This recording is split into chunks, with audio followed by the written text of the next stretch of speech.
Mantan narapidana teroris atau napiter bom Bali pertama Umar Patek akhirnya membuka lembaran hidup baru. Keluar dari lapas Porong akhir 2024, Umar memilih membuka usaha kopi racikan yang dikemas dalam ramu kopi.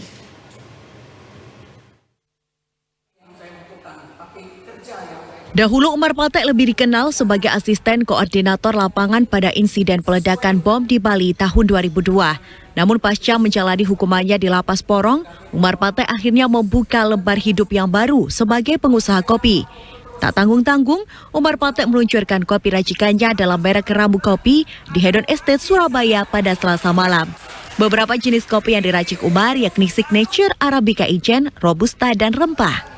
Saat memperkenalkan produknya, Umar Patek mengaku telah memulai hidup yang baru sebagai pengusaha kopi.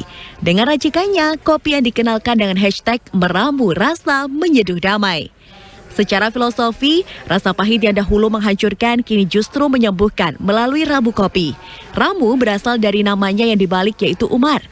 Melalui kopi ini, Umar ingin menjalani hidup yang lebih bersahaja. Ramu kopi yang dibuatnya bermula saat keluar dari lapas Porong 7 Desember 2022 lalu.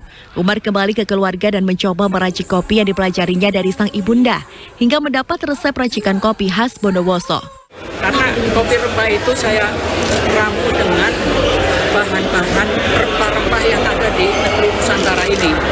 Saya olah warisan resep dari ibu saya, kemudian menghasilkan aroma dan rasa yang seperti bisa kalian rasakan. Ada contoh di sana. Dahlan Iskan, mantan Menteri BUMN era Presiden Susilo Bambang Yudhoyono, tampak hadir dalam peluncuran produk ramu kopi Umar Patek. Dahlan Iskan mengaku jika ramu kopi memiliki rasa dan aroma kuat. Selain menawarkan kopi khas Nusantara, ramu kopi juga memiliki varian khas rempah-rempah, sehingga ramu kopi menjadi kopi yang berkhasiat untuk kesehatan. Ya, ini kopi Umar Patek. Saya ada 4 pilihan. Saya pilih yang ada herbalnya. Apa herbal sih? Rempah. Ada rempah. Saya tanya tadi, ini dapat dari mana? Apakah dapat waktu sembunyi di Afghanistan atau dapat ketika sembunyi di Pakistan? Ternyata dia bilang dia menemukan ini di rumahnya sendiri, warisan dari ibunya. Dan ibunya warisan dari ibunya lagi. Jadi ya enak lah. Sedangkan David Andreas Mito, pemilik owner Hedon Estate yang kerap menemani perjalanan Umar Patek, mengungkapkan jika Umar akan menjadi orang yang sukses melalui bisnis kopinya. Saya kasih uang tidak mau, dia maksa saya mau kerja. Tapi saya tanya kerja apa, dia juga bingung. Kamu bisa apa? Dia juga bingung. Kenapa?